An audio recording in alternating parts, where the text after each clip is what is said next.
today is the day of the weekly dough. The the day of the news. The day where like we saw like do internet stuff. And okay, let me tell you something, right? Um like probably around 2005 or something, when I was like probably 15 years old, my mother died of cancer, right?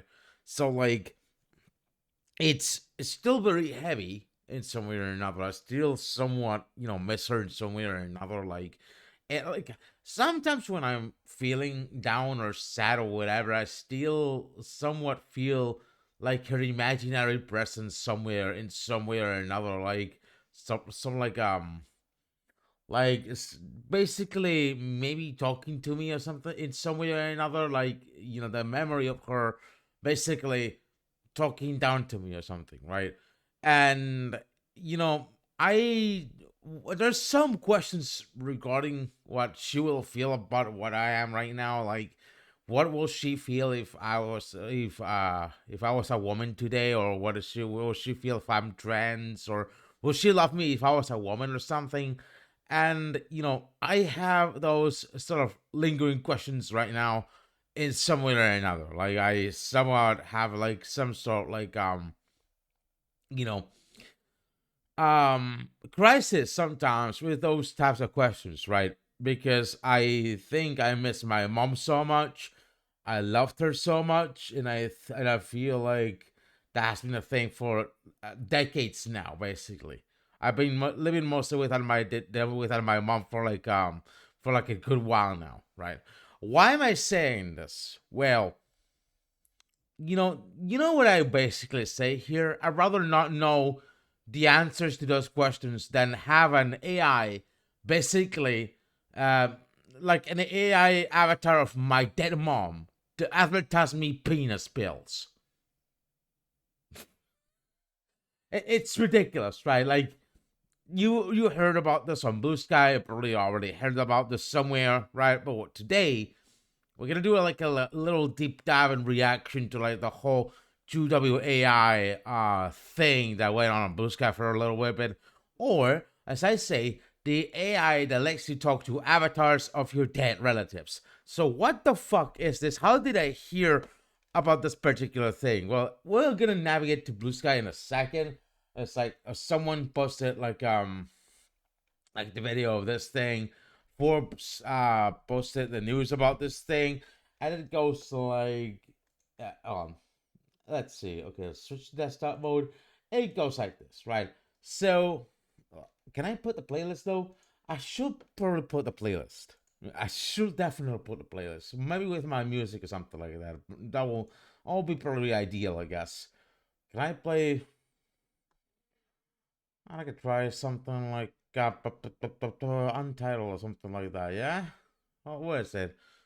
Give me a second. Albums? Untitled? There you go. So, like, there you go. Don't mind me too much. Just whatever. So, like, the whole ordeal with this, the whole ordeal with this is that it was like, the app was co-founded by Callum Worthy, a former Disney Channel actor known for starring Austin Ally. Or what the hell is Austin and Ally? We'll figure it out. Austin and Ally, yeah. This is like an old Disney Channel show or something. So maybe it looks like this, right?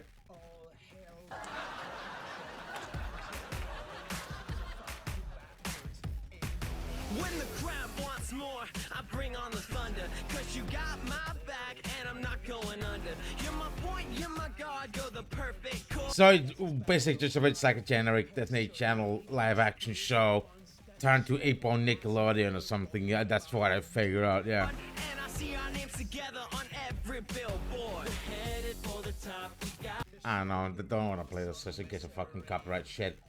But this fucking guy basically. The video goes like this. I mean, it's what you basically expect from here. Honestly, it's like I don't know, fucking doopsie daisy, little cutesy fucking advertisement for like this sort of shit. Even though it's fucking evil, right?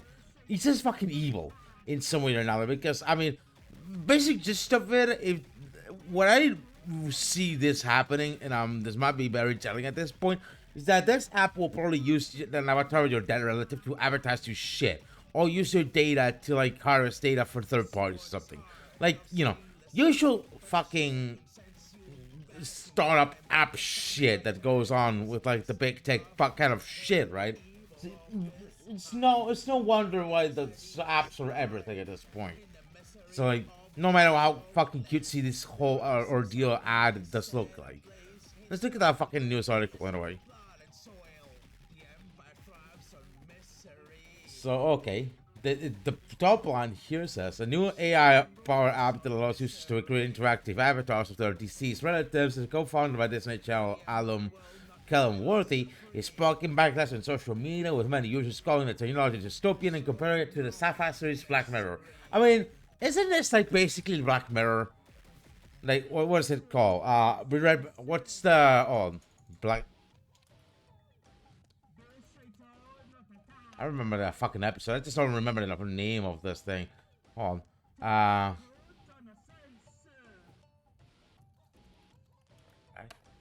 I think it was Be Right Back. Yeah, it was Be Right Back. There you go. This shit. Oh man.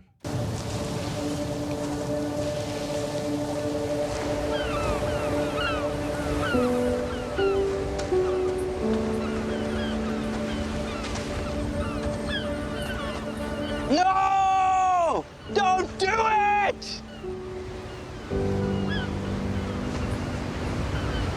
Seriously, don't do it.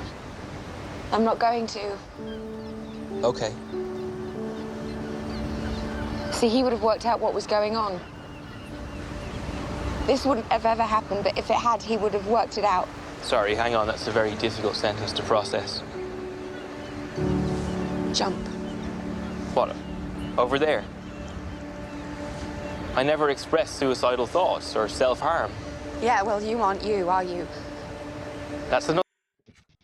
You know how this goes, right? Like, the avatar, or like the supposed avatar of the deceased one, it's some way or another. It's like basically like what is represented by like the social media posts of like a person, right? Or like the surface level stuff of someone. It's never like somewhat about the moments where someone is off their phone or like doing the stuff off their phone, because those moments are not recorded. Those moments are never gathered data or whatever, nothing.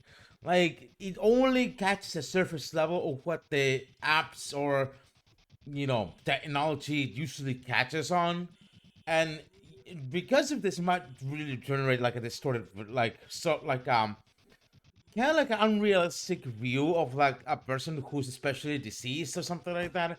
Like, it's not like an accurate version of like a person who once lived. It's like somewhat like a fucking like some sort of like a version of themselves who are like only based solely on like social media shit or like surface level stuff that's possibly made online.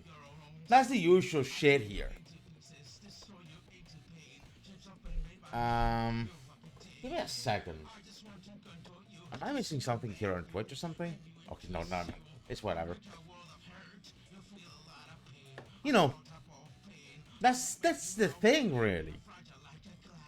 It's big. That's basically why it looks so much like Black Mirror in some way, like Be Right Back from Black Mirror, because the like in the episode of Black Mirror, the person who's already like the android that's supposed to represent the person who's dead, it's not exactly like the person who's dead. It's like this, like the stuff the person who's dead posted on social media, or like basically, superficial stuff, and that's dystopian in comparison. That's why they call this fucking app dystopian. Like, I swear to fucking God. I swear to fucking God. Like, somehow we gotta put these tech bros in like a fucking check every year where we have to check if they understand Black Mirror to a T, right? And we gotta check it annually, because otherwise this kind of stuff happens, right? It makes no fucking sense.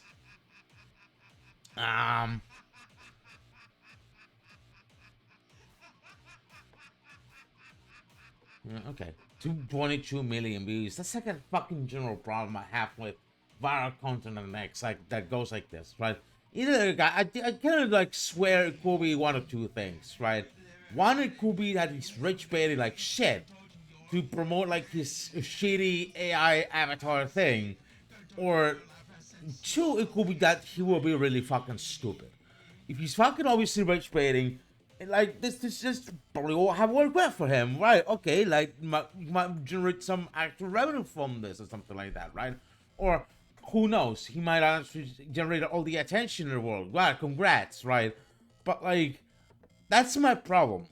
When like it comes to rage bait like this, especially in social media like Twitter or something like that, is like it always like has to end like this, like with this huge massive attention somewhere from like the people falling for it, for the rage bait, and like eating it up. And I might be guilty of this at some degree, so that's my fucking general problem with this sort of shit, you know.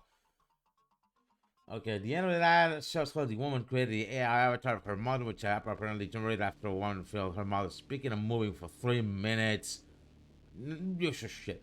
With true WAI, 3 minutes can last forever. The company declared at the conclusion of the ad that unworthy said disposed of the company is building a living archive of humanity, and that loved ones we lost will be part of our future.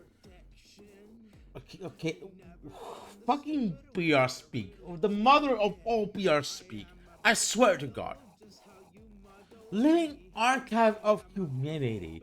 Are you fucking shitting me? How? With a faulty AI that... Okay. You know, that's fucking dumb. That's just fucking dumb. Forbes has reached out to 2WAI for comment. I'm like, it resulting in anything? I don't know. Okay, 2WAI said in June it has secured $5 million in seed funding, has collaborated with British Telecom, IBM, and Gulf Telecom. Okay, another fucking problem with this. It's like the fucking shareholders will fall for this shit. Like, mate, you see this shit. You see this fucking shit. And like, okay, I swear to God, there was like a quote from like a comic artist or something that I remember or somewhat. Let's see, where is it? I swear it was somewhere around here. Pretty much fucking Nielsen to the fucking T what this is all about, right? Hold on. I gotta scroll all the way fucking down to this fucking thing, I think. That's the fucking problem here. Ah, jeez. Fucking blue sky. I think on.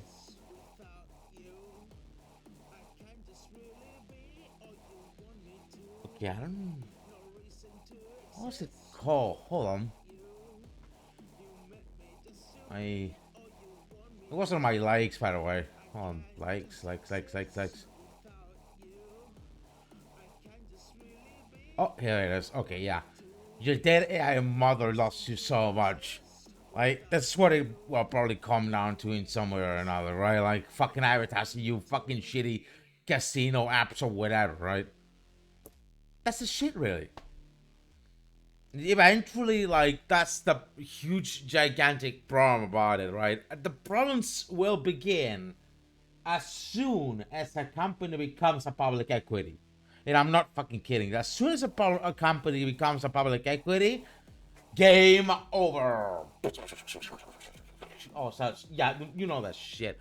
It's what fate worse than the death of a company. Fate worse than fucking death. And that's what I fucking mean with this sort of shit, you know? Like, as long as you need the line to go up all the fucking time, that's where your fucking problems begin. Sorry to tell you, but that's how it is. That's how it is.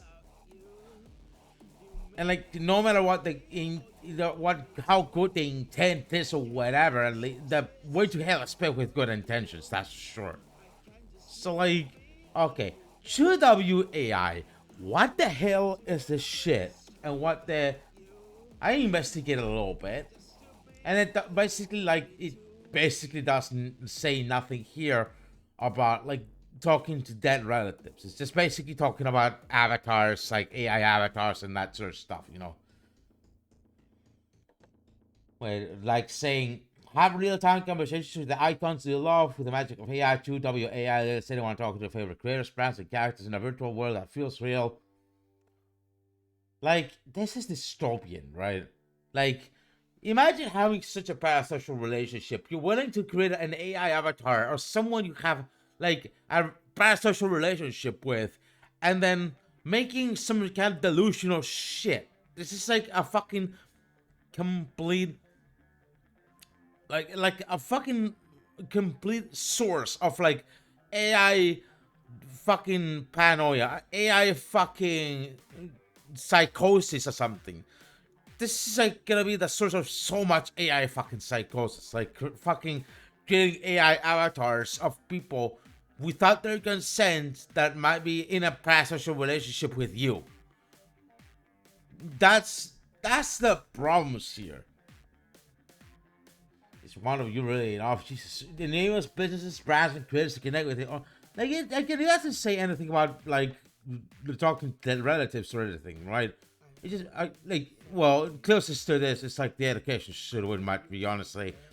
Maybe talking to, like, I don't know, dead historical figures or something. But that's just about it. What's the company manifesto here? Let's set the standard for ethical AI avatar technology by presenting your ownership of your name, image, likeness, and data, giving you full control over what your avatar looks like, says, and does, enforcing strict rules against identity theft, imitation, and IP infringement, sharing with creators with the upside of their economic interest, valuing authenticity, ownership, and consent above all else. Yeah, I'm not sure about that. I just press X to jump on that one. No, I just press X to jump to that one. No, I doubt on that. How will you fucking execute that? Is the 2WA app free? The current version of 2WAI app is entitled free subscriptions and in-app purchases might be included in the future. That's a fucking problem. Subscriptions and in-app purchases. That's your fucking problem. Fucking software as a service bullshit. That's your fucking problem. And maybe ads maybe in between? Sure, who knows? You know? Fuck you. Fuck you then. Alright, interactions with WDAI are whole avatars safe. Fat brain technology? What the fuck is that? You protect both people and avatars from harmful language. Okay, yeah, it's guardrails again. Who knows? Who knows how this fucking turn out? So, like, I did like a bit of research on like the web archive to see like if like I could see an instance of like talking about dead relatives in here, maybe from the archive of 225 or something like that, right? I'll check here. Like, I'm gonna look into this. Yeah, 2WAI. Any digital twin is loading. Okay, so like, has nothing here. Fucking cool, I guess, you know. Whatever. This is from May 2025. What about, okay, it's like basically September or November, right? I'm gonna look into September, right? Maybe we'll figure out something, right? Maybe we'll figure out something. Okay, hold on. Sling.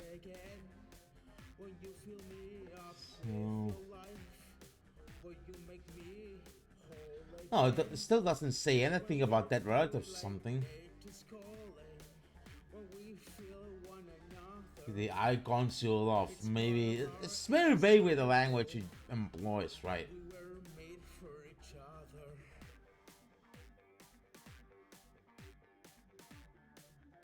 No, I don't. Okay, I don't know. I don't think it says very much anything here. You know, like, doesn't say much in here, I guess. So about like talking to that relatives, I guess that Twitter post was basically like some form of rich bait. Okay, now fucking internet archive broke. Great, fucking perfect. But like, you know, that's the thing here. You know, it doesn't say anything here. But on Twitter we'll be basically saying this type of shit. Kind of worth it though. Let me check what his account basically says here. this is a pin post. Okay, 3WAI experiences several load issues. Just right after this? Are you fucking shitting me? Mate, that's crazy. November, okay. Like fucking days after that. Oh boy.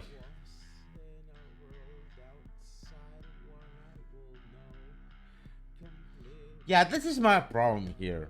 This is like my general gist of the problem here is that you think an AI like this is gonna be your friend, your companion, your therapist, or something like that. When in reality, it's just like a fucking chatbot who doesn't understand basic fucking shit.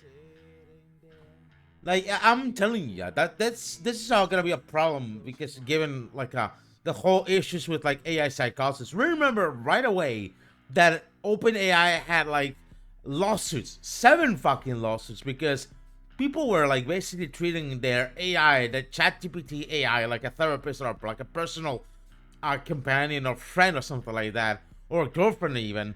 That they eventually led themselves to suicide. Like, the AI is so incredibly exploitative in some way or another to generate so much fucking, engagement from the user at this point that it'll do anything for that sort of shit. And for that reason, doesn't look after like the fucking limits of what an AI should be doing. And this is my problem here. Like the companies who make this fucking AI shit don't really give a fucking crap about like doing ethical AI or like whether their AI gets being treated in a some sort like parasocial relationship so much that it leads their users to fucking danger even, because what they only care about is the fucking bottom line. As soon as the company becomes a public equity, that's where the problems begin. And as soon as like they want the line to perpetually go up, that's where the problems begin. That's where like where the fucking issues begin here. And that's the whole gist of the shit. Like people genuinely treat like chatbots like these like fucking companions or friends or girlfriends or whatever, like intimate relationships they can trust to. Are you willing to give your personal intimate information with a fucking company that sells your data to third parties? That's my real fucking question here. That's like my real fucking question, because I mean, what were you willing to do for like getting a friend? Okay, mate, just touch fucking grass. Honestly, I know sometimes it's kind of complicated to seek for real relationships with real people or something, but like it's maybe better worth it than like looking for this company's AI chatbots to extract data from you. That's where I fucking get all the problems from. And that's the thing here. You know, it's just literally fucking absurd here. Like, yeah, that's the problem here. I don't know what else to say about this. It's just completely absurd. It's like capitalism to the extreme. It's just fucking dog shit. It's the same fucking dog shit as usual. But yeah. 20 minutes though. I haven't figured out much about this kind of stuff yet, so like there's much here. So like I'm not willing to install this app and figure out myself, because I don't think it's I don't want to fucking share any fucking personal information like this to like a third party fucking app that sells my data to third parties, so like data brokers or something. That's gonna be a fucking problem.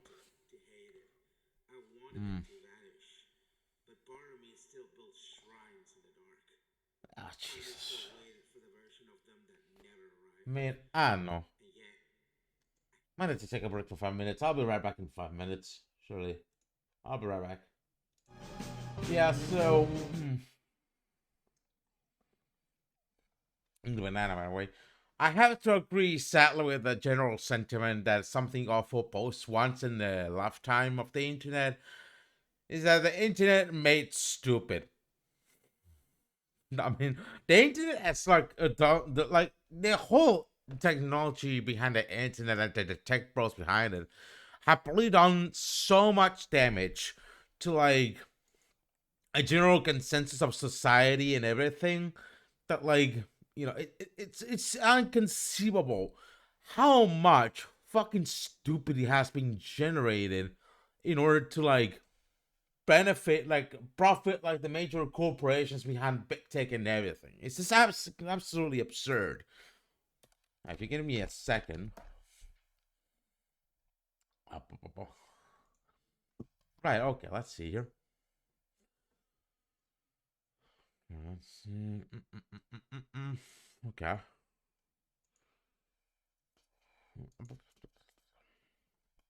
Well, I don't know.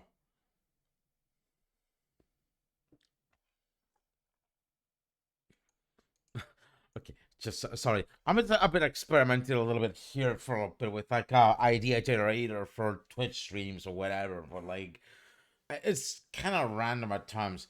Okay, so what about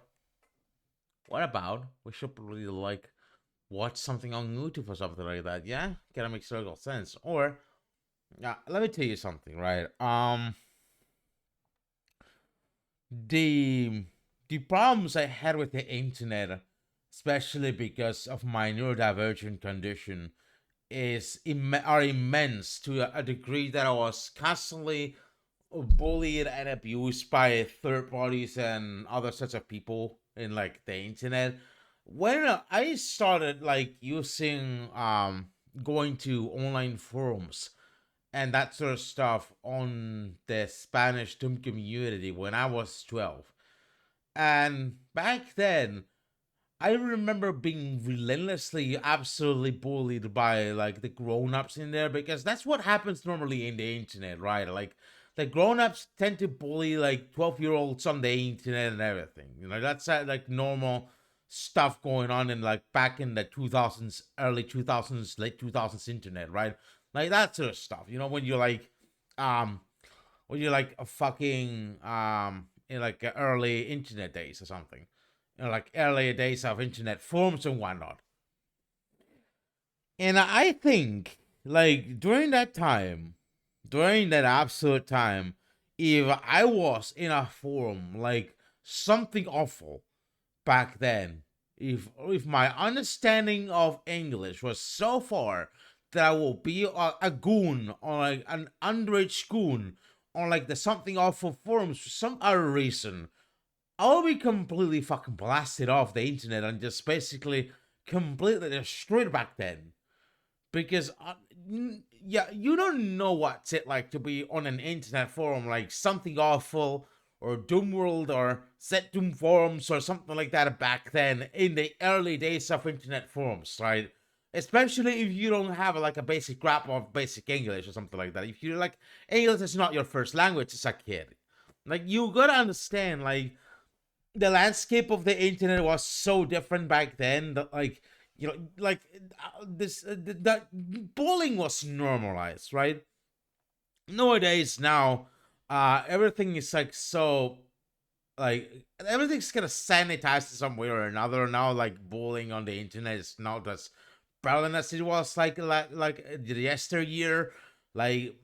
People are concerned about fucking trigger warnings and content warnings. People are playing it safe. People are friendlier these days or whatnot. There's things like Tumblr, maybe Blue Sky or something like that. People who actually are nice on the internet more so than there was before, right? Maybe that's some of the nostalgics of the bullying type of internet back right now still here, but that's outside of the fucking question.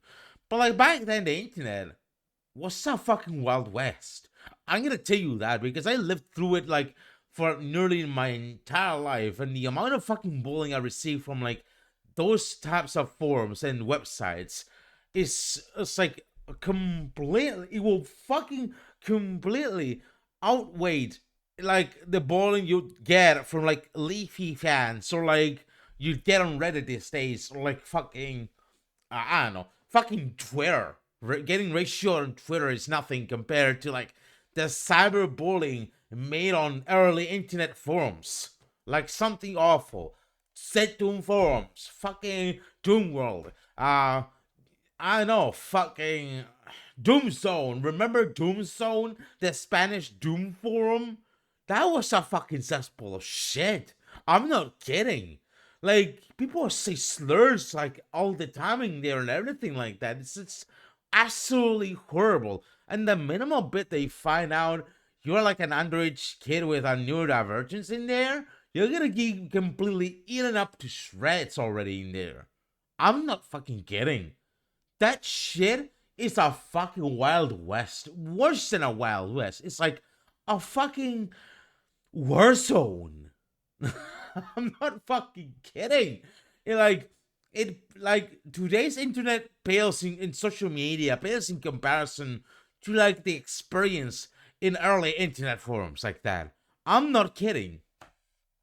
And that's my general experience with these types of forums, especially as a neurodivergent kid. Which, I mean, it's unspeakable the amount of absolute dog shit I had to face back then compared to what I face right now. Because, boy, I live through like internet Vietnam right now. I think I lived through internet Vietnam back then. That was internet Vietnam. I still somewhat have PTSD flashbacks like a fucking Vietnam War veteran from those types of days on the internet. I swear to God, like you wouldn't want to be a kid in the early 2000s in a something awful form.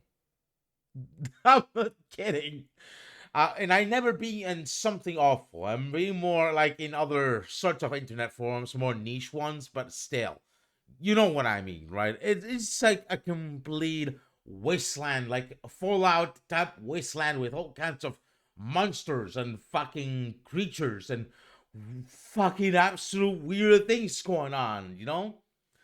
I think the a thing that best describes this sort of shit is a video that I seen recently. I hope you can understand. Oh, internet. Mate, stupid. And there was like a web series about this, right? I hope I can find it though. It might be. Give me a second. I hope I can find the video here. Let's see. Nothing awful, yeah. So no, okay. You know this type of shit, right? There's a channel called MLYP basically, which I mean describes like all sorts of things going on in forms like something awful back then and everything like that. It goes like this, right? There's like this story about that time something awful like ducks a teenager for like paying the fee for the something awful forums. Okay, hold on, no, my bad. My bad. Sorry. I meant this. There you go. Here we go. Hello. Well, The basic gist of this is that basically it's something awful was spoiling a 13-year-old for like doing something fucking stupid and then like paying the internet forum fee to like actually talk about it on the forum. welcome back to your not very scheduled MLYP tells you about weird stories that happened on the internet 2 decades ago. This is a short video, I think. My next one is going to be based on this, and I'm waiting on some delivery. Most of that fucking stuff. Fucking drill. Every stuff like this, this 4chan shit, like everything is something awful. Even Twitter. Everything just comes from something awful in some way or another. Most like the backbone of internet memery and like internet shit that goes on today, like the ironic, post-ironic type of stuff going on. We must thank everything for like something awful for that, because something awful like in forms like that, sort of like settle down the base from what we know about internet humor and internet memery to this day, basically. We get, and especially sites like You're the Man Now Dog, Something Awful, um, other sets of early internet forums back then, right? Or something like that.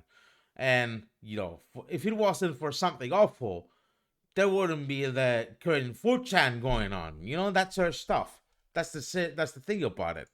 So I can actually make it work in the way that I want it to work. And I wanted to give you a final impression of me being normal before I reveal just how brainwormed I am. Hopefully nowhere near RFK Jr. level of brainworm, but we're gonna find out. This story comes from March 12th, 2006. Almost 20 years ago. Doesn't time fly? Don't you feel old? March 6th. How old was I in 2006? Probably like 16 years old or something. I was 16 years old back then or something like that, I guess. That's my guess. Either way, 1 year after my mother is dead of cancer or something, right? Something like that. meet alias 777. At the time, he was a 13-year-old kid named Greg from Chicago. And yes, we will talk about why we know all those things about him. Greg has just posted a thread on the somethingawful.com forums titled, "Please, please read, I need help, I'm not lying." You might have a few questions. If you're a regular of the channel, you might be asking, how did a 13-year-old pay for a Something Awful account? If you're new here, you need to pay $10 to sign up for Something Awful. It's been that way for decades. The answer... Do you still actually pay for Something Awful? Give me a second. Something Awful forums, yeah? Give me a second. Something Awful forums. Let's try creating a new account. Okay, you still have to pay for it. Just so. Okay, I had platinum up. Oh, you can still gotta pay for it though. That's like $10 fucking dollars. But and like plus upgrades. Jesus sweet, you still gotta pay for the shit. I'm not kidding. Like, how? Believe me, I tried it before, doing it before, like the early JMA.tv forums as a way to like sort of like maintain the server cost and whatever. But like, I mean, it's pretty. I mean, this might not work as much, maybe. So there's obviously, I guess. The answer to that is quite simple. He stole his mother's credit card to make it. The second question is, why would a 13-year-old ask members of Something Awful for help? The answer to that is also quite simple. Greg is a moron.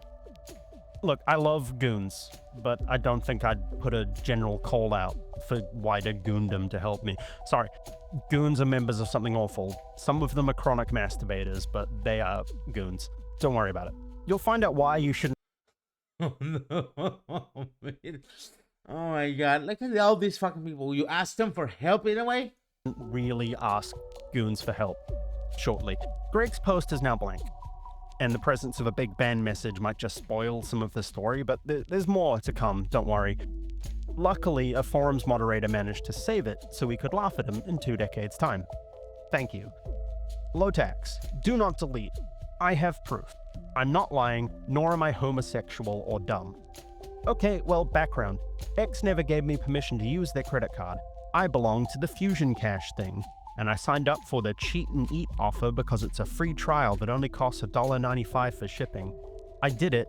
Now they said they automatically enrolled me in the auto ship thing, which will charge me $106 in 13 days. I don't know what to do. I'm in dire need. The company is fraudulent and thus won't respond to my emails. I called them and they're perpetually closed.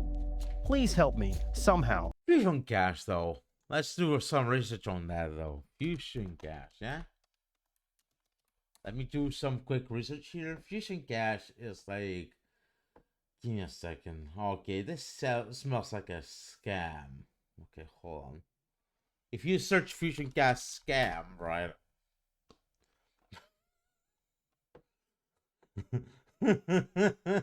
Okay, Fusion Cash are dead. Fusion Cash reviews. It's a survey website, right? Fusion Cash is like a fucking somewhat scammy survey website that probably gives you money for like doing a survey or something, which is like basically breadcrumbs but stale. You know, Fusion gas still worth it? Let's see. Beer and money, right? Ah, not much. I mean, you'll figure out eventually about this, right? The video already describes it in perfect detail what this is all about. I don't know. If X finds out I used the credit card, I will be severely punished. Severely is beyond details. Give me advice, give me money, do something to help, Jesus Christ. I filed a complaint with the Better Business Bureau, no response yet. GBS, don't poke fun at me, just help me please. I don't have the money and I certainly can't afford X to find out about it. So, like any well-adjusted person on the internet in the early 2000s, the obvious thing to do lays right before us. That's right, it's time to cyberbully a 13-year-old. Why is Greg in this pickle? Well, he's one of those young teenagers that types like they're much older, but have no knowledge about how the world works.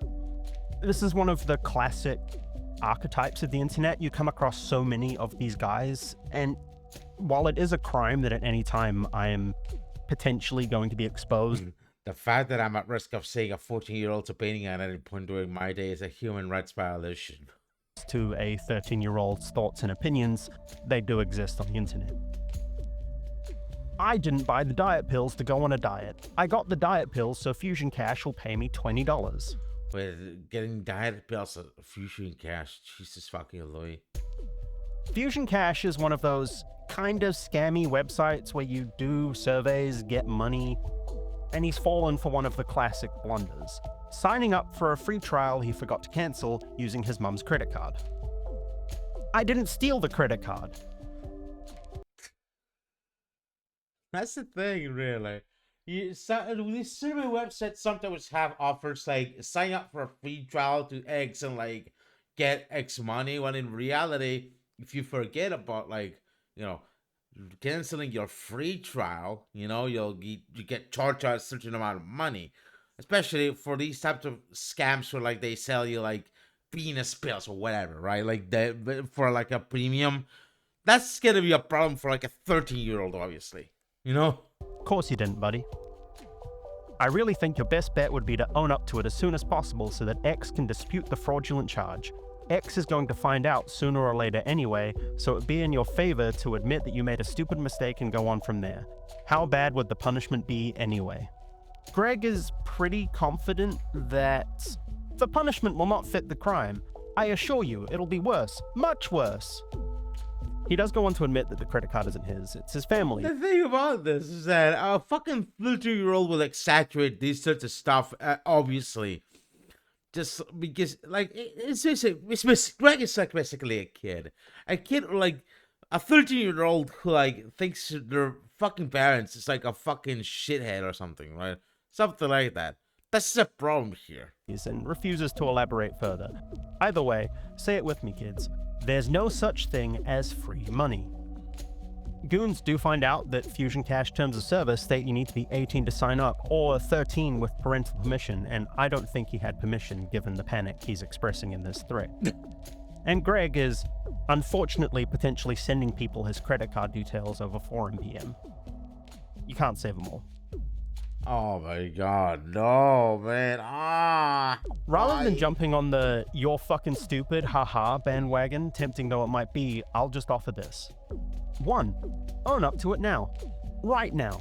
Take whatever shit will be flung your way. The quicker you do it, the quicker the owner of the credit card can maybe do a chargeback and not get hosed. Also, it's kind of like ripping a band-aid off. Just fucking do it and take the pain and get it over with. 2. It feels like you're just totally fucked right now, and it's really not the end of the world. People do stupid things. The trick is to learn something from it and to not do as many stupid things in the future. Edit. Are you a complete goddamn idiot? I don't know whether to feel sorry for you being stupid enough to PM some fucking stranger your CC info, or for having a family that would apparently throw you out of the house over $100 in a bit of stupidity. I hope you were joking about PMing the info. Greg, like most other members of Something Awful, has a habit of continuing to dig deeper when they're already deep in the well. In fact, goons find out he's tried to make this thread before, like a day before, but Lotax, the founder of the forum, had already closed it and called him a slur. Oh boy. He's also had a history of trying to get one over on goons in the past. A month earlier, he'd previously kind of gotten in trouble for trying to sell microwaved CDs at $8 a pop. I don't know why he Why were you fucking micro? Okay, hold on. Why are you fucking microwave CDs? Why will you microwave CDs? Yeah, fucking microwave what? Why would someone want to do it? Someone microwave CD to the street so no one can steal the data on it instead of using a shred. What the fuck? Okay. Why will you fucking microwave a CD? Why? What? Hold on. It's a WikiHow article on how to microwave a fucking CD.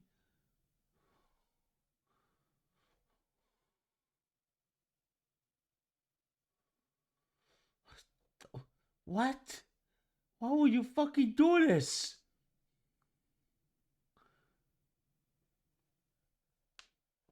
Why? What the fuck? Microwave CDs. Fucking microwave CDs. Are you fucking kidding me? was selling $8 per CD. What? You do that by microwave your CDs. For your information, there's no special magnetron involved, you cheap F-sir. Seriously, do you think these forums are some place for you to try and pass a fast one on people? Fuck off. Edit. Holy shit, you can't even be bothered to microwave your own CD for a picture. I found this while searching microwave CD in Google, and I noticed it in your post. So you're image leeching as well. Edit to your image leeching the entire post, Lemao. Blank discs are cheap to start with, they always have been. And he was claiming he... Okay, so like, let me get this straight. It's a 13-year-old thirsty for money. Nearly every 13-year-old wants money, right? Like, easy money, any way they can, right? You know, it's fucking usual right there for a 13-year-old to like have a better minimal of money to like actually afford some, I don't know, some fucking, I don't know, Coke money or something, right? And I mean, Coke is in Coca-Cola, not like in cocaine. 13-year-olds don't do cocaine, right? But like, maybe a little bit of money will be a lot of money for 13-year-olds, basically. So that's why they go for like methods to earn easy, quick, and fast money like this. That's the thing here. deconstructed a magnetron out of a microwave, then built his own custom radiation shield and fried a bunch of CDs with it. Eh? A magnetron he refuses to show us. Fascinating kid. Basically, he's a known quantity on the forums at this point and mostly kept around as a forums creature to laugh at. And luckily for him, after a few hours of yelling back at people trying to help him in the second iteration of his thread, a savior emerges. This is Rhyme, and Rhyme's here to help. Dear Alias 777, this is a sincere offer, assuming I can confirm it is legal for us to engage in this transaction. Okay, you know how this goes, basically. Like, this guy is attempting to cyberbully a fucking 30-year-old by having them doing compromising shit on the internet and in exchange of something else, right? This is what it goes. This is how it basically goes. It's always by the slurs and everything. You know, that's the shit. And then, this is like the type of experience you easily get on like early internet forums compared to today, honestly. It's that type of shit. It's like... what you will get on Twitter today is nothing in comparison to what you will get in such like something awful. That's the thing here. That's basically the thing here. You know? That's the problem here. Like, it will be nothing compared to something awful or something like that, you know? You know, go on, I gotta check this score for 1 second. I'm gonna take like a break for 5 minutes in 1 minute, right? Okay, no, it's nothing. It's basically nothing. Like someone announcing the stream or something like that. Yeah, whatever.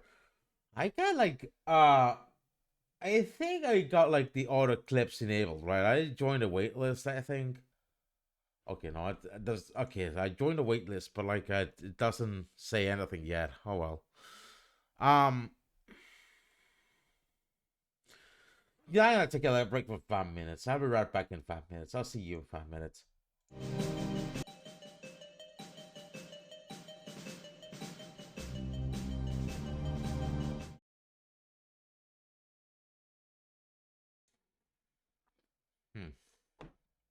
You know, I think I could lose something else, you know? Like, give me a second. I got interesting videos here. Have you heard about the Epstein emails? Oh, mate. Every single day, Trump is getting closer into getting into a kerfuffle with Epstein in some way or another.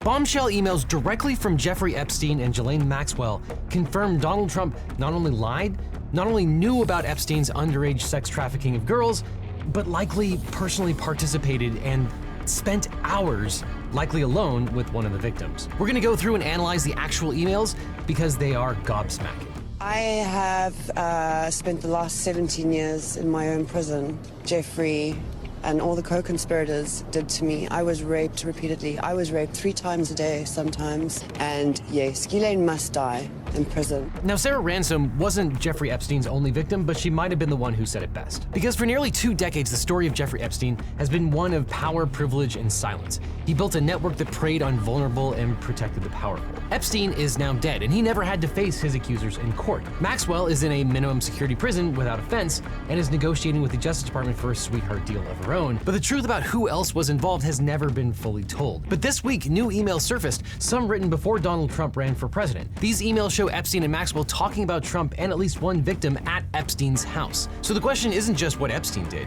it's what Donald Trump knew, when he knew it, and what he did in response. And now, most importantly, what Trump did with the victim. Now, this week, House Democrats, for the first time, have released written proof that Epstein and Maxwell discussed Donald Trump and a victim by name. Now, the first email is from 2011. In it, Epstein tells Maxwell, quote, "I want you to realize that dog that hasn't barked is Trump. Victim spent hours at my house with him. He has never once been mentioned, police chief, etc. I'm 75% there." To which Maxwell replied, quote, "I've been thinking about that." Now, these messages, written before Trump ever entered politics, suggest that there was more between them than has ever been publicly admitted. Now, let's really think about the wording here. Quote, "I want you to realize that dog that hasn't barked is Trump. Victim spent hours at my house with him." But let's break this down. Hours. They spent hours. The victim, an underage sex trafficked girl, spent hours with Trump at Epstein's house. There's only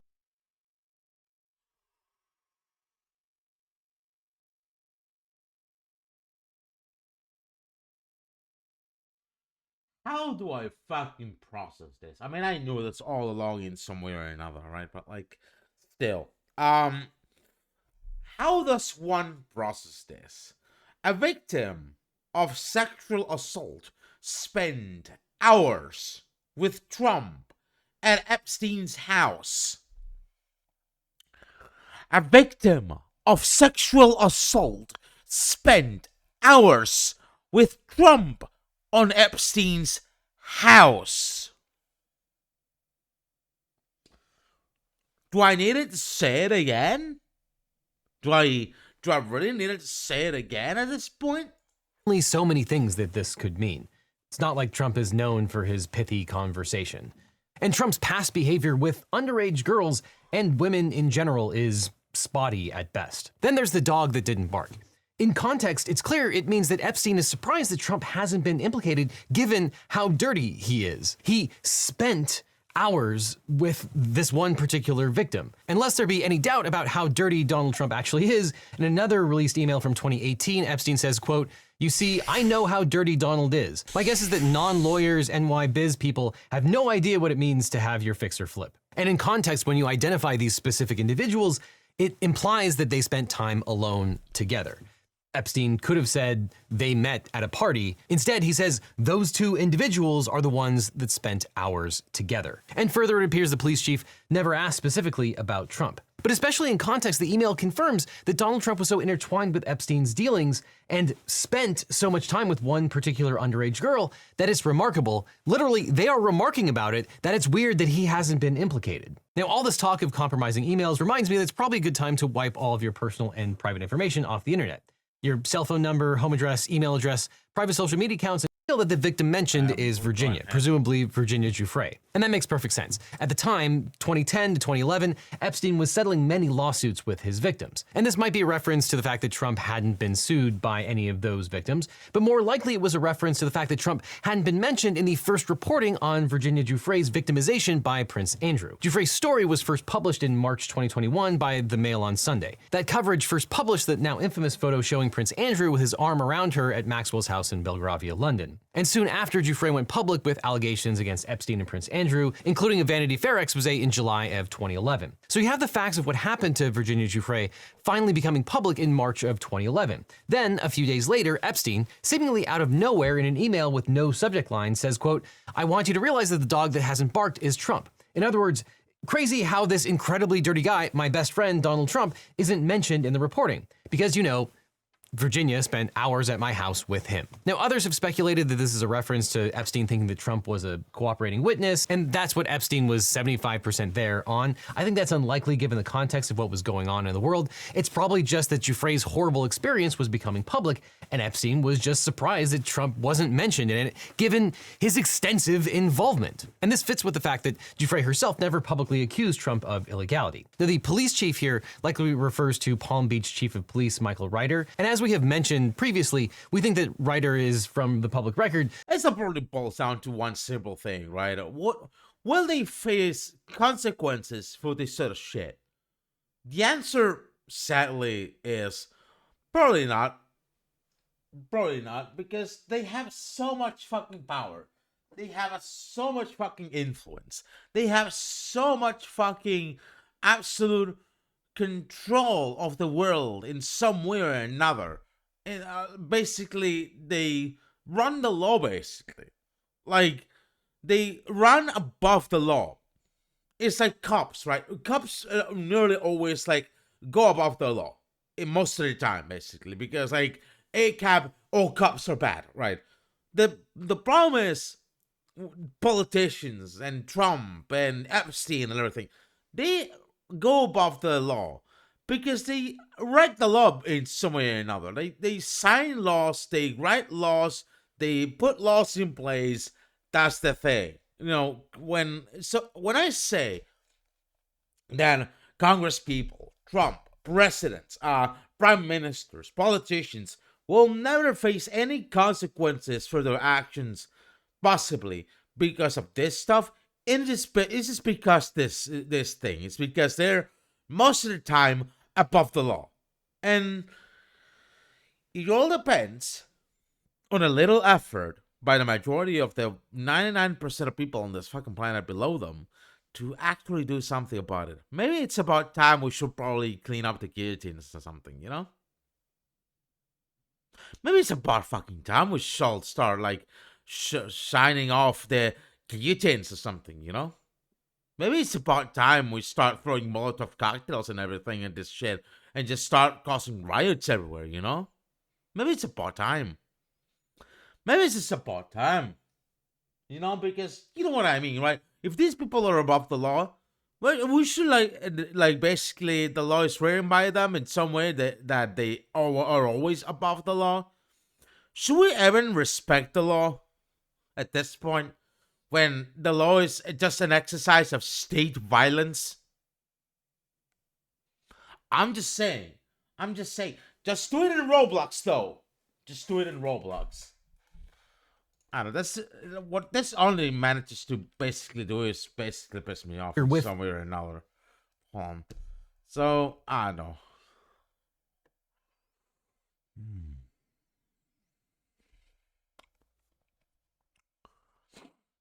What else is probably there? A new CV video? Oh shit. Cool take. I don't want to spoil myself cool take or something like that. I might watch it privately. You know. Let me hold on. What the fuck is going on my Twitch right now? Give me a second.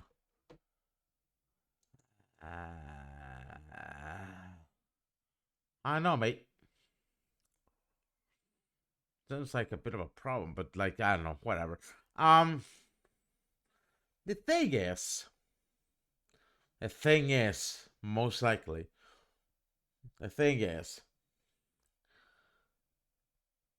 if the law is written by people who will always act like they're above the law, why is it even important, or why is it even necessary to respect the law in some way or another? Like, if in any case, if like people in power are able to like, it's a rules for thee, not for me kind of shit, right? Like if like the people in power are not willing to go by the law, they're themselves right.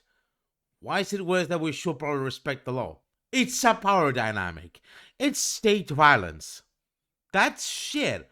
The law is just meant to just basically enforce state violence on the people below the people in power. That's the problem here. It's a way to enforce state violence on the people who cannot afford being in power. And that's a huge problem here. If that's how the law works, and even then the law is, some people in power are above the law in some way or another, then like it's just a method of state fucking violence. It's basically state violence. And like, you know what you should probably do against state violence or any violence in that regard?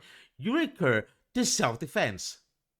You recur to self-defense in some way or another. And in order to act in self-defense, you're gonna be responding with probably self-defense violence.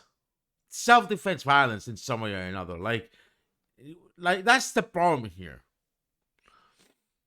If anything, they should be facing the guillotine in some way or another. Yeah, I guess I'm getting a little bit too political here or something. I don't know. What's the deal with y'all? You know? I guess so. Ah, Jesus. Man, I don't know. It's fucking ridiculous. You know? Like, if a law basically written by some politicians says you shall not sexually assault women, and then that same politicians basically sexually assault women. I mean, is it worth listening to that other politician on that matter? Or like anything? I'm not saying sexually assault women or anything like that, but like, what is the point of that law if he thinks he's above it?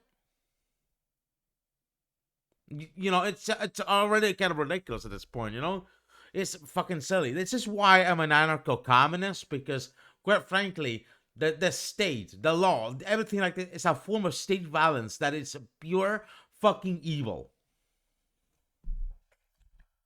I'm sorry for getting political here. Jesus, like... Ah, Jesus.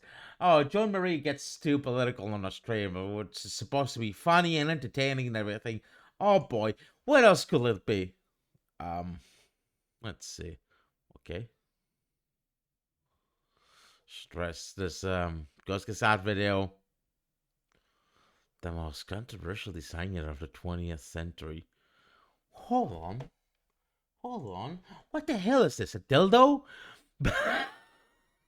A dildo bike. It's like a new little garbage video. YouTube's new AI tools are a game changer for creatives. Apparently. This is the headline of an article by The Rap's Kayla Cobb, which landed in my email inbox while I was working on a kinda similar video a month ago. And while I promise I'm not pivoting into full-time hating on one Hollywood trade, I did think I was maybe in a good position to break down for a general audience, for this website's users, how the glorious future of artificially intelligent content creation... Give me a second, it smells foody here. It smells like something's cooking at home. That might be my lunch or something. Actually looks from the inside, and why I don't, not as literally any other creator I know, agree with that headline. First, we'll survey YouTube's existing AI tools, next we'll go through the big slate of new ones the company's gushing about, and then we'll talk about the quiet part they're not. I'm only really interested in the Wraps article today as a jumping off point, as an example of how YouTube's PR is being received in media spaces, but I will quote one sentence here to get us started.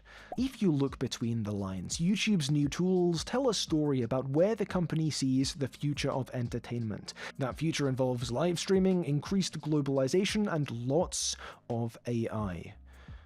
You'll see by the end of the video that this is kind of true, but that it definitely is not the whole story.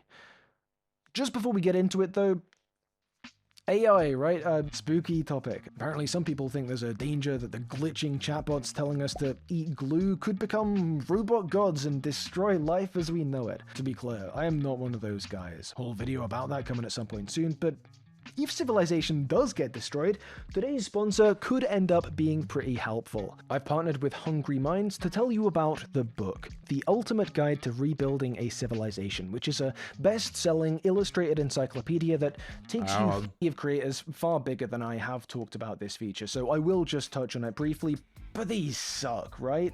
Due to the nature of the language models being used, these replies do not and cannot simulate me, and that's bad because of the obvious reason it defeats the basic purpose of replying to comments, severs these moments of creator Is it audience on me, connect. by the way? Give me a second. I'm gonna check on the dashboard here, community here. So like responding. Wait, check respond button. Nothing. I don't have anything like that, I think. For some odd reason. Maybe it's on my phone. Maybe it's basically on my phone or something. I have no fucking clue, honestly. But it's also bad because of the other obvious reason. These replies are not my opinion. No, YouTube AI, fuck off. This is not what I think. But these comment replies never really were YouTube's headline AI feature though. No, that'd be the YouTube Studio's ideation tab. In theory, this is the place to go to refill your creative juices if you're at a loss for what video to Let's check the inspiration tab about that. Okay, content maybe, it's here.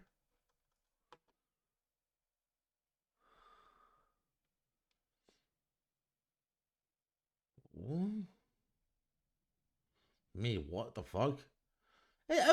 For some reason, this is what YouTube's AI thinks my channel is all about, given the archive for videos that existed in this channel for like a really long fucking time, right? That's the thing. Gaming's future through a conservative lens. What the fuck you on about? Jesus, why? Yeah, this is ass. This is fucking ass, mate. Mate, make next, either because you don't know what your audience would respond to or because you're plumb out of ideas. This tab provides suggestions. Again, in theory. In practice? I mean, you guys want to watch beyond the meme what's really being said? No? So maybe the element of this you'd think would be most helpful is the way the tab purports to tell you which topics your viewers are most into. For instance, it's telling me here that a video about AI hype would be very popular with my viewers, but I don't think that's true. Does it say that though? Give me a fucking minute. Content, inspiration. Doesn't say anything like that here. What's in collaborations though? Nothing. Okay. I don't know, mate. I don't know, maybe I'm just incredibly new into this thing or something. I recently put out my longest video ever, which weirdly enough is basically the same topic as this suggestion.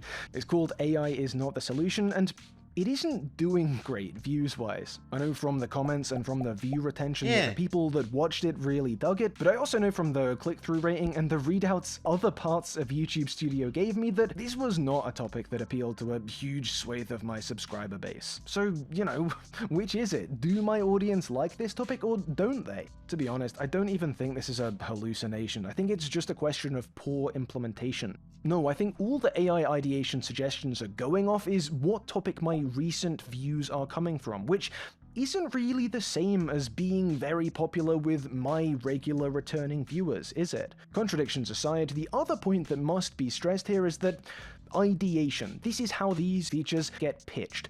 Generate ideas, but you aren't given ideas, you're given titles.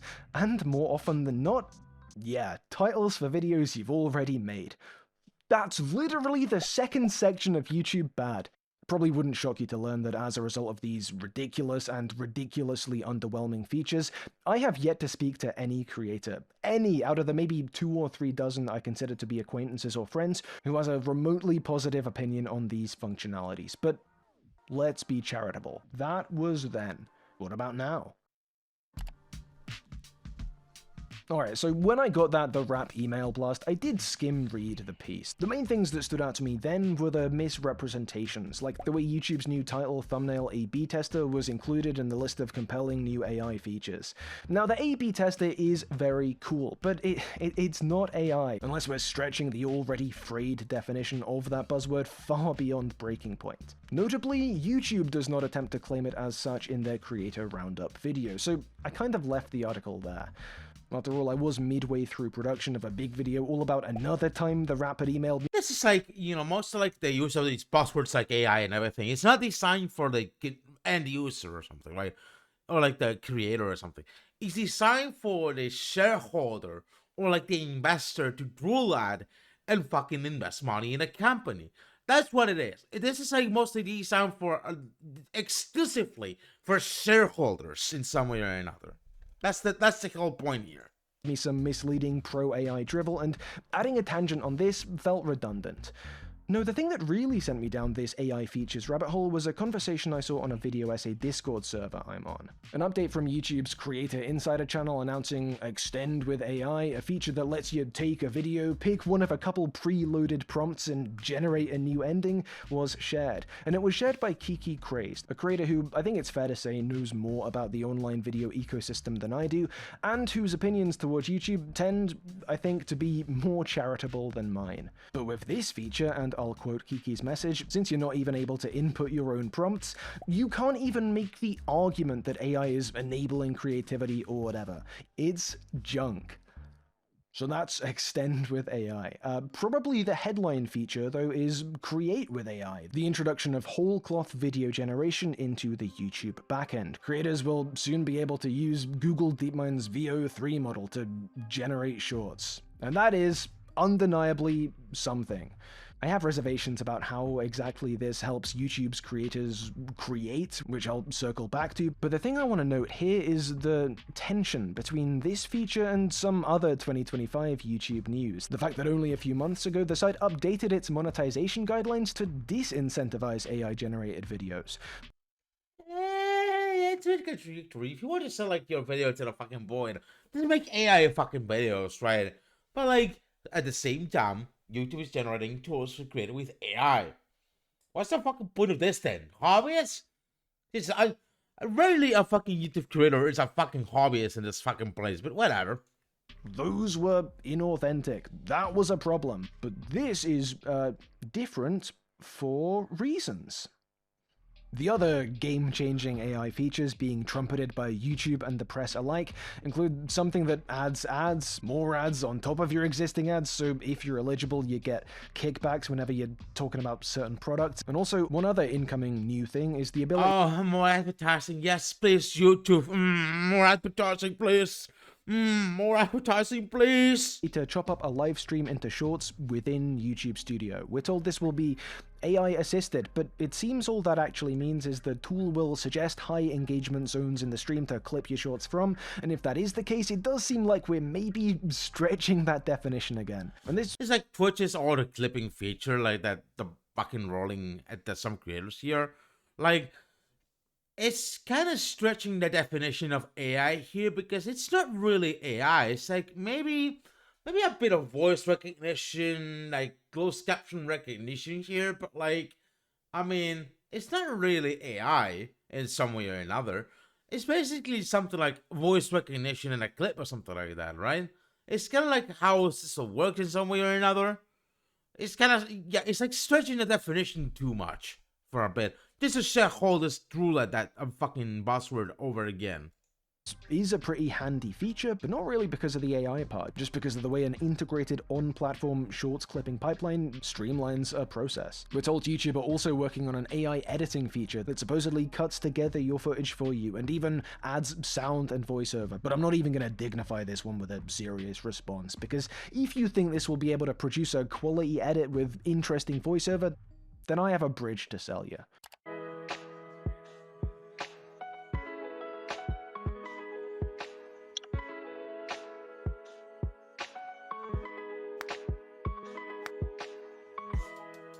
I'm pretty sure I have finally perfected the ultimate gooey chocolate chip cookie.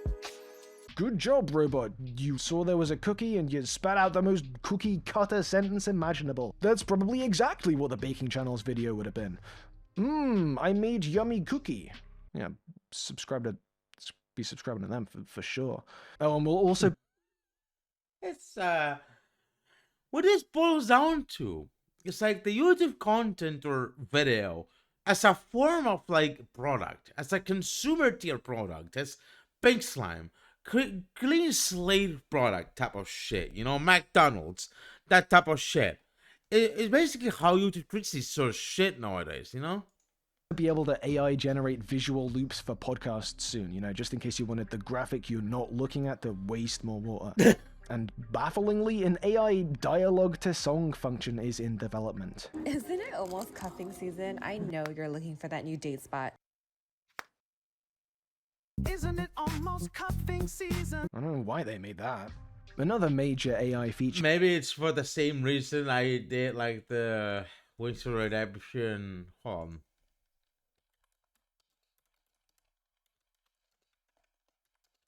I remember doing this with, like, Suno AI or something like that, right? Wings. Hold on. Wings goes metal. What? Oh, hold on.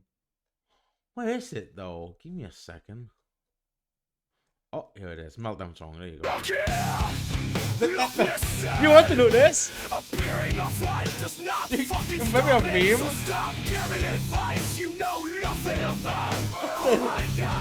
You want to do this shit?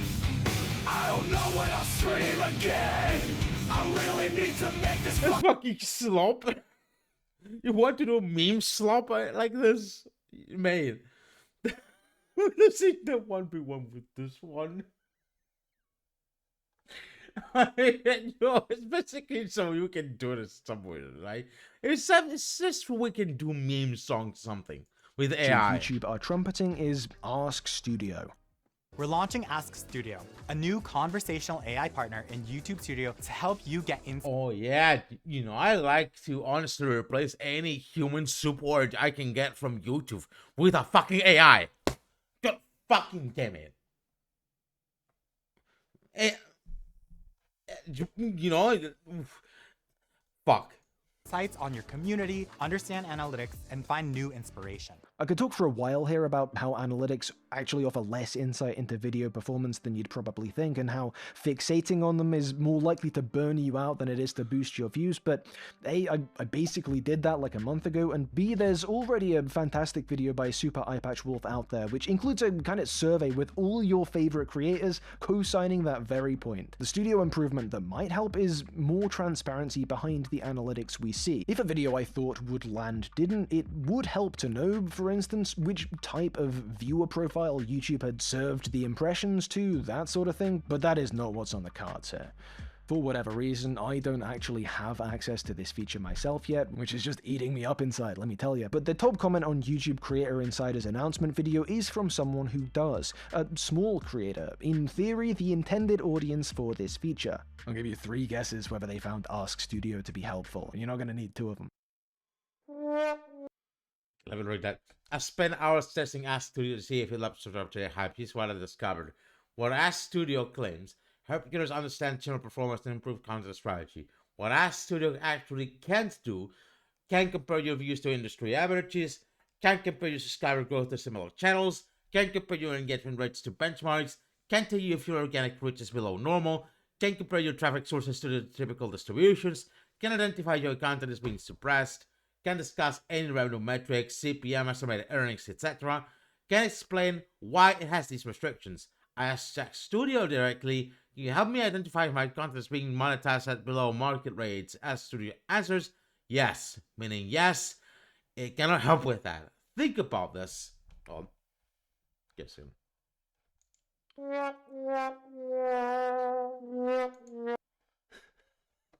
Think about this. YouTube already calculates and shows you revenue data in analytics. YouTube already knows industry benchmarks. That's how the algorithm decides what to promote. YouTube already compares channels. That's how similar channels features work. But as Studio integrated into the same platform, it's prohibited from discussing any of this with you. Why? Because if Ask Studio could say things like, "This is just a video impressions are 90% below the category average. Your Uganda CPM is $1.50, where similar content average is $8. You dropped to 80% after you posted about topic. There will be documented evidence of algorithmic discrimination. The real purpose, as Studio gives you the illusion of transparency, you get some data, while preventing you from identifying discrimination. You get no context. It's like a doctor who can see your test results but is prohibited from telling you if you have cancer. What use is an analytics tool that can tell you if your performance is good or bad, can identify if you're being suppressed, can detect if you're being underpaid, can't compare you to anything, can explain its own limitations. As Studio has literally admitted to me, it's an incomplete solution that cannot fulfill advanced analytical needs. Bottom line, YouTube has all the comparison data. YouTube uses to rank and recommend content. YouTube uses it to set ad rates, but YouTube won't let the AI tool share with you because that will make discrimination provable. As Studio isn't an analytics tool. It's a PR tool that's designed to make creators feel informed while keeping them blind to how they're actually being treated by the algorithm. Don't believe the marketing. Test it yourself. Ask it to compare anything about your channel to industry standards. Watch it reviews. I can tell this myself that, like, I don't even know if I'm being suppressed on YouTube or something like that, except on shorts. For some reason, shorts work so great on, like, YouTube or something, but, like, any other types of long-form content gets dog shit. This lack of transparency only serves YouTube one fucking purpose, to, like, benefit this sort of favoritism to big fucking creators.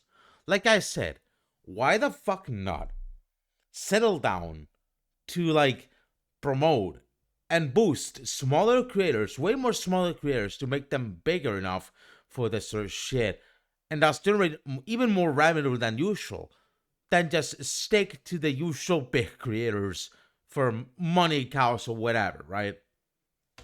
It's what I said before. It's like the way of thinking is dog shit in some way or another, you know? But if they want to make the line infinitely go up, right? And I know, like, attention is finite in some way or another, maybe, probably, but, like, you know, isn't it a bit ridiculous how we still play into favoritism when we can obviously make even more bigger creators, even more than normal, and, like, make even more revenue, even by financial standards here? Like, isn't that even clearly evident now? I'm just saying. You know?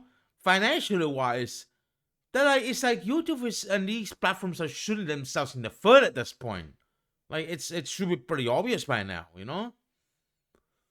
I don't know. I think it's a bit silly that this way of thinking is still prevalent on, like, big tech companies like Google and everything. It's just completely absurd. It's like, financially, it's like shooting themselves in the foot, and it doesn't make any fucking sense whatsoever. And it's like completely absurd at this point. What do you know? I might be a fucking neurodivergent goober bitch who doesn't really understand the financials of, like, big tech corporations or whatever, like, doesn't understand economics at some degree. But if, like, some fucking goober like me can come across a better idea to make even more revenue than the current way YouTube is doing to generate revenue at this point, it's kind of cooked. It's kind of fucking cooked at this point. I'm gonna have lunch. I'll be right back in 5 minutes.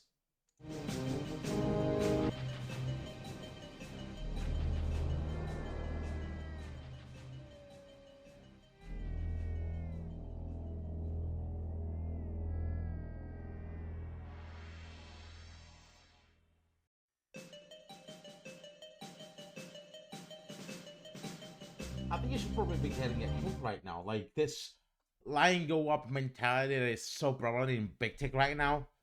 You're probably already getting that hint right now. Isn't it already fucking obvious? Like this sort of shit is made so like line go up infinitely.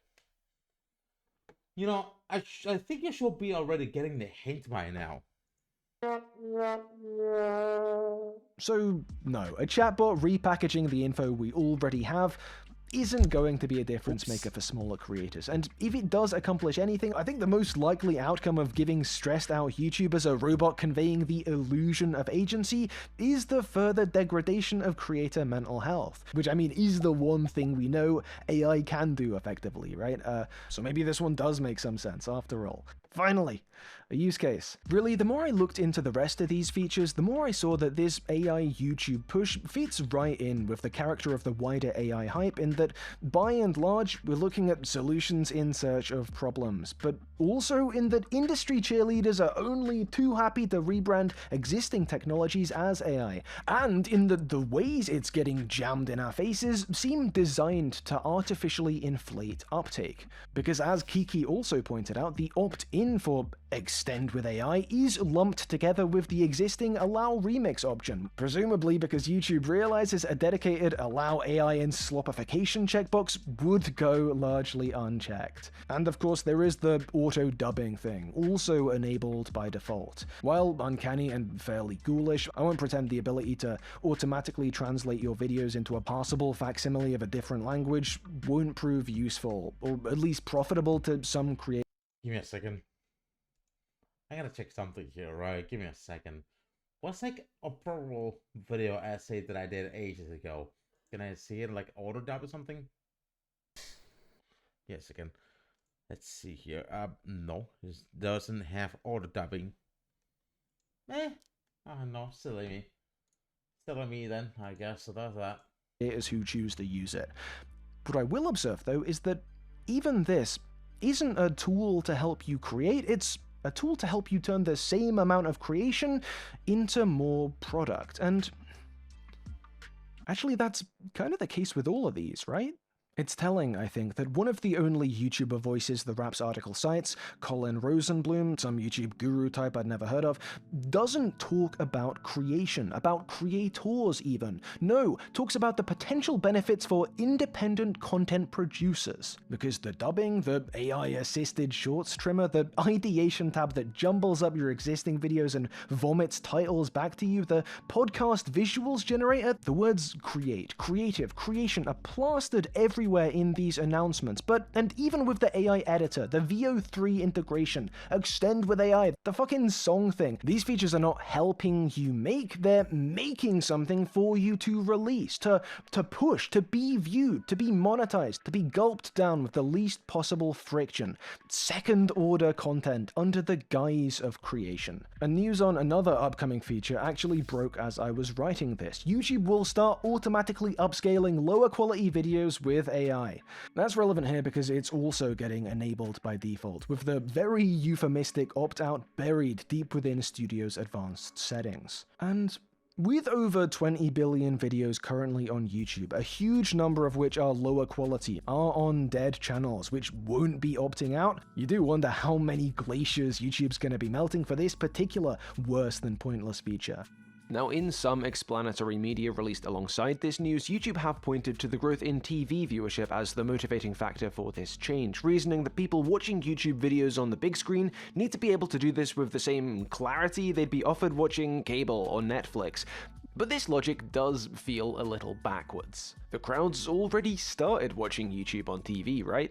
Clearly, the fact that some older videos aren't HD has not stopped that shift from occurring. If visual clarity, the guarantee of visual clarity projecting back across the decades were the deciding factor here, was more important than what this platform offers more direct homegrown forms of connection, traditional shows and networks wouldn't be getting beaten out by YouTube's TV viewers. But again, this is worse than pointless, I think. Let me tell you why. Look, this is a video essay, more or less. I know I'm supposed to quote like historians and anthropologists and so on, but I kind of want to quote another Discord message here. In response to the AI upscaling news, Cap, one of the mods on the Pillar of Garbage Discord server, shout out the Pillar of Garbage Discord server, wrote, "Old YouTube is meant to be watched in 480p. Leave it alone." And he's right, isn't he? He's right in the way you're meant to play. Give me a fucking minute. Me at the zoo. Or get upscaled. Me at the zoo here. This is not upscaled, but like, if I were to...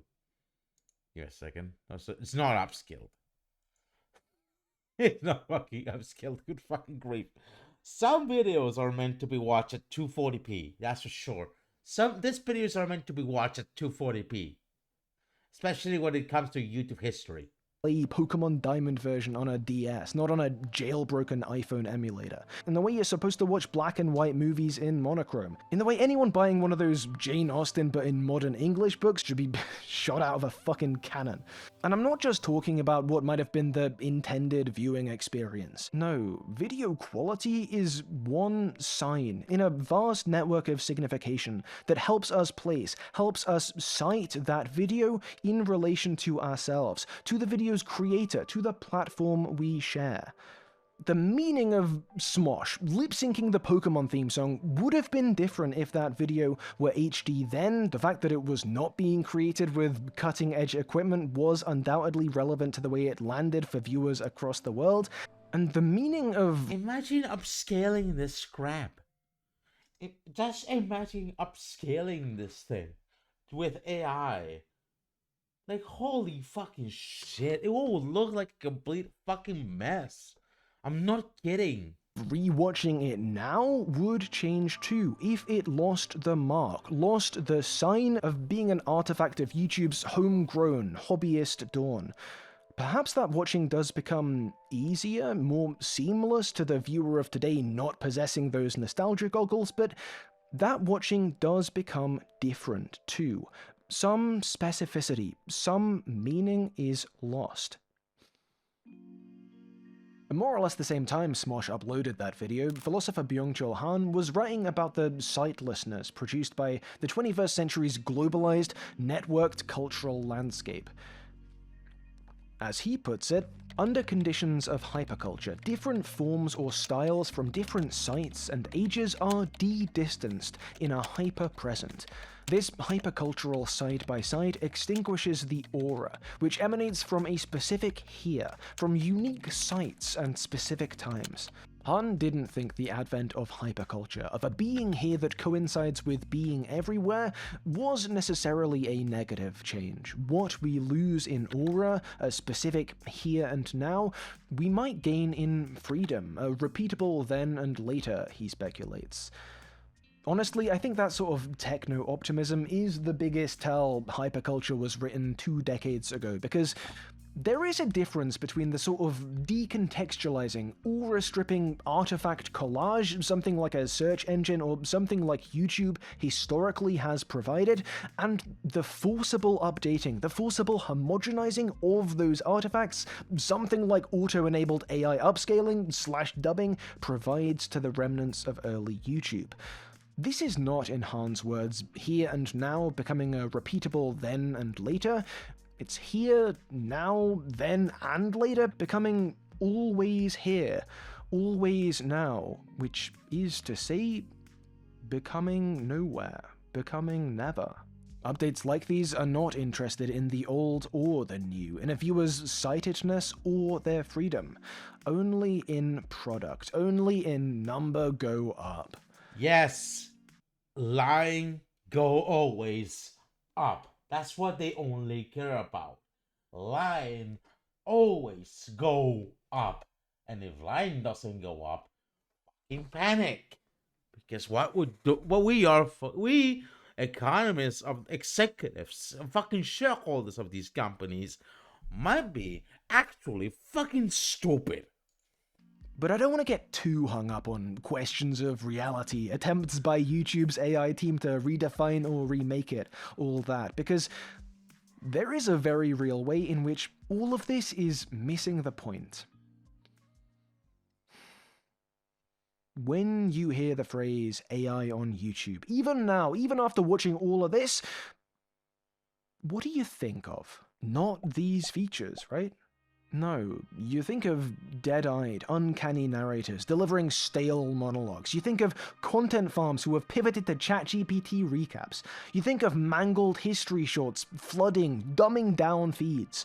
You think of reports like the TechCrunch piece I showed earlier. All those videos YouTube is taking pains to block or disincentivize because they know it weakens the draw of their platform.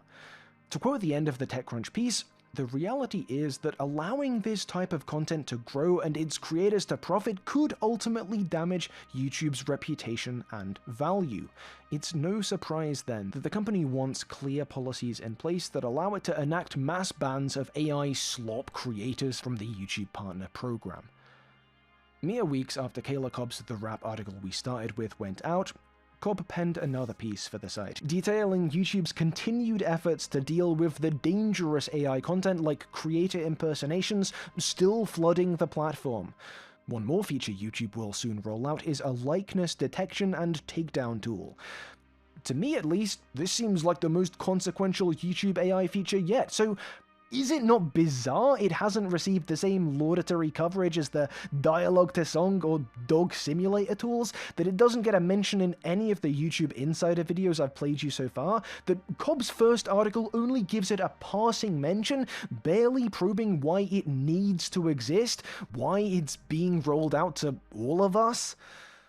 Well, no, it's not that strange really, is it? Because that'd be inviting the elephant even deeper into the room, wouldn't it? Would illuminate the platform's rather clumsy efforts to have their AI spaghetti and eat it too, the incompatibility of the authenticity platform of YouTube with Google's corporate imperative to shove the floater they've burnt hundreds of billions of dollars shitting out into it. Even as the Wraps article quotes a director of community at YouTube who acknowledges how important authenticity is to YouTube's platform, neither spokesperson nor journalist so much as acknowledges these contradictions.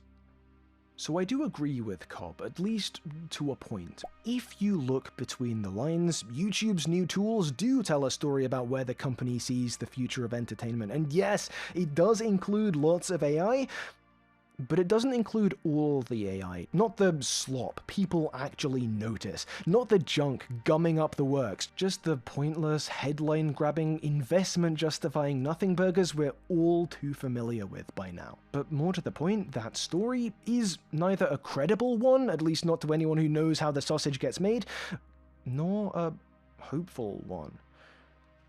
And it could be, so easily. There are some great updates YouTube are releasing alongside the AI schlock, the A/B tester, collaborations, the media kit, maybe even the advert snipper that I would be excited about in a world where it's not all getting bogged down by environmentally destructive malware that is so clearly extractive in intent, aiming to further commodify me, to wring more and more pennies from every original thought I'm foolish enough to squeeze out on here. As it is, though, YouTube's AI future is clearly a joke, is clearly a failure to those of us it purports to serve. As for those it actually serves, the real intended audience, the press, the shareholders, the executives, this non-functional elephantine penny has yet to drop. The basic fact that there's no point commenting on a video if you know your reply might not be real, that there's increasingly little point loading up YouTube as the you disappears, that we've all developed an instinctive and violent gag response to that goddamn sparkle emoji, continues to elude their understanding. I have a feeling they'll get the picture soon enough.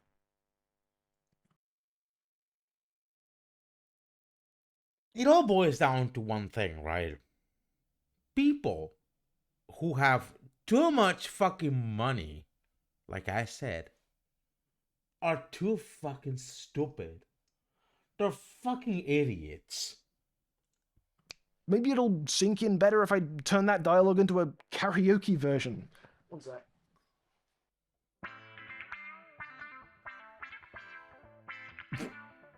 Environmentally destructive malware. Malware that is that is clearly a joke, is clearly a failure You guys want to watch Beyond the Meme What's Really Being Said? Shot out of a fucking cannon. Shot out of a fucking cannon. Hundreds of billions of dollars shitting out. That's kind of it for this little look at AI on YouTube, though. If you're a creator, please do chime in down below. Let us all know which of these features excites you the most. If you're a viewer, let me know what you thought of this, and you might even get a response written by a person. No promises.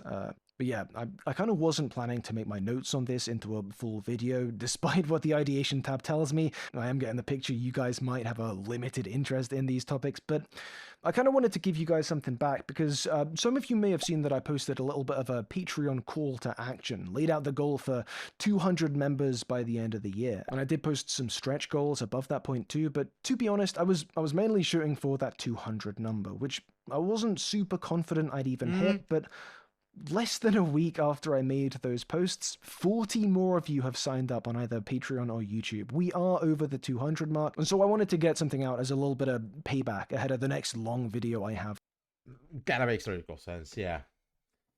Jesus, I know it's depressing at some degree with all this sorts of stuff going on with AI and everything, and the fucking disgusting sparkle emoji that's being used in AI and everything, right?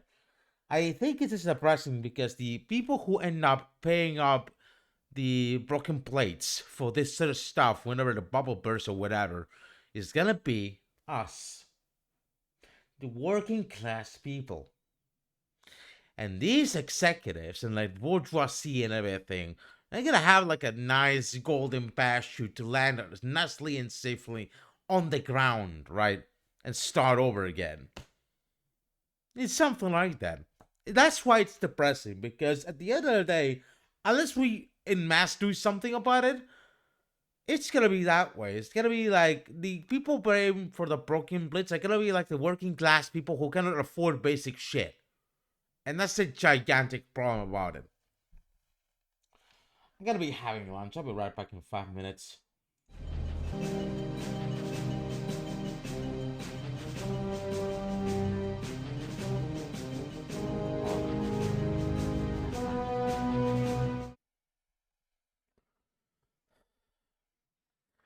I'm sorry to kind of bring up a more depressing note, but I think I'm writing a new chapter in my life, especially with like the breakup, the new change of living place, the everything, you know. And what doesn't especially help is like having the idea that with all this dystopian, nonsensical garbage going on in like the world right now, you're still powerless to do anything valuable about it at all. And it's incredibly depressing that way that I become so powerless against these sort of things, because what are you gonna be able to do in an isolated society where everyone is isolated in their own way, where everyone is divided in like absolute labels of nothing to basically serve the conformity and like the absolute status quo of this capitalist system? Why is it worth it at this point?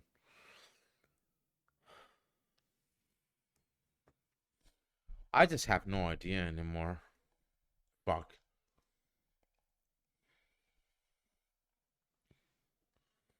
If anything, it doesn't help that either. I think with all this AI nonsense, it's that you're powerless against a bunch of people who are not having you in their best interest, but like the best interest of shareholders and their cronies and everything, instead of the working class common folk out there. It's just sad. And like when life works against you that way, in a way that it not only rewrites a new chapter in your life in a kind of negative way, but also in like a whole paradigm shifting way, you know, in a way that makes you more aware of the constant void you have in yourself, existential void that is, that, basically permeated you for decades and you weren't probably aware of it until now. It it's just saddening. It's just bad. I know.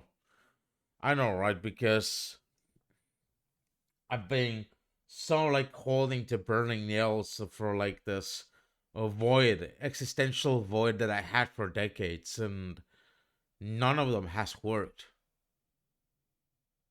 And I think, like, at this point, belonging to, I don't know, labels like that, whatever that is just like another burning nail.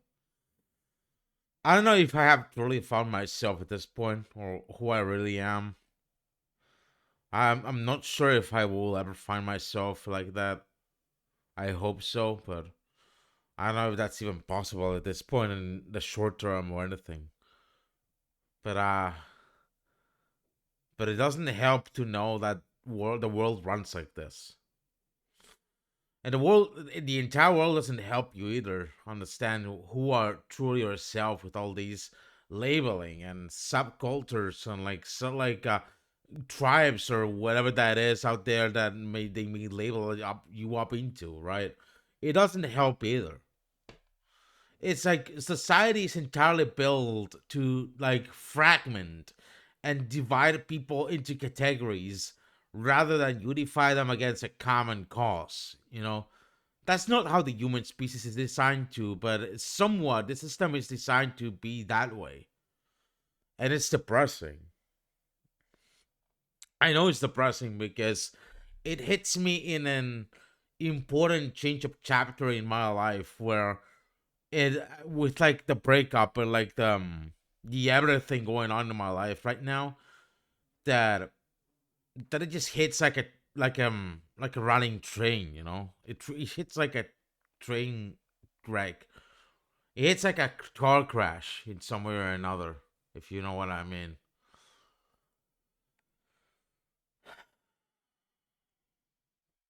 I don't know.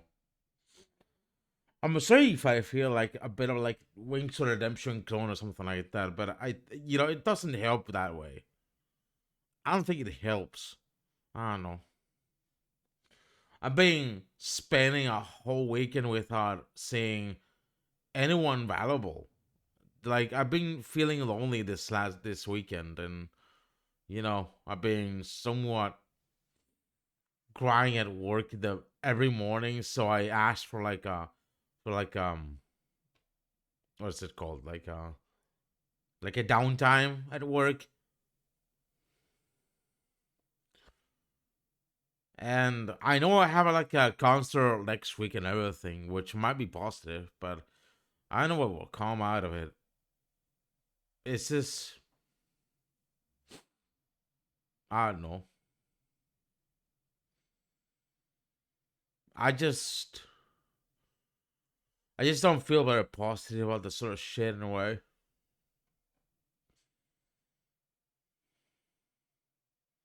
It's all it's all nonsense.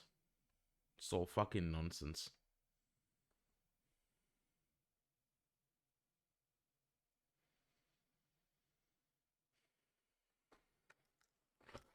Hold on one second.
I feel broken.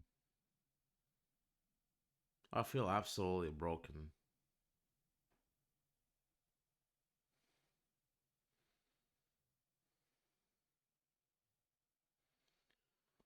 I don't know.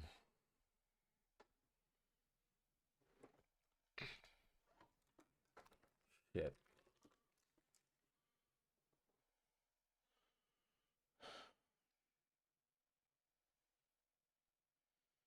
Yeah, so I might feel in a better mood in the next stream this afternoon or something like that, hopefully. So maybe I can improve things in some way or another. I don't know. I'll see you in the afternoon or something. Don't have much else to say anyway. So yeah. Sure, okay.